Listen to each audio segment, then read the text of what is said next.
আজ তোমাদের বলবো শ্রীমদ্ ভগবদ গীতার প্রথম অধ্যায় বিষাদ যুগের 4 নম্বর শ্লোক। 3 নম্বর শ্লোকটা আগে আপলোড করেছি, আজকে 4 নম্বর শ্লোকটা বলছি।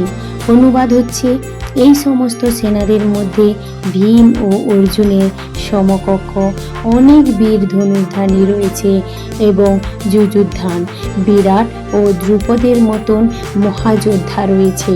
তাৎপর্য হলো, যদিও সামরিক কলাকৌশলে দ্রোণাচার্যের অমিত শক্তির সম্মুখে ধৃষ্টদ্যুম্ন ছিলেন এক অতি নগণ্য প্রতিবন্ধক, কিন্তু আরও অনেকেই ছিলেন যারা ভয়ের কারণে ছিলেন।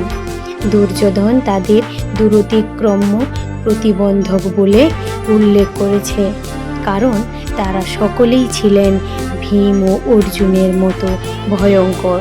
ভীম ও অর্জুনের শক্তির কথা দুর্যোধন ভালোভাবেই জানত, তাই সে অন্যান্য রথী মহারথীদেরও ভীম ও অর্জুনের সঙ্গে তুলনা করেছে।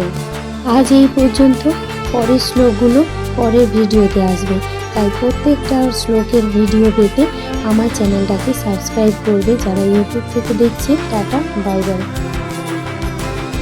যারা ফেসবুক থেকে দেখছে তারা ফলো করে আমার পাশে থাকবেন।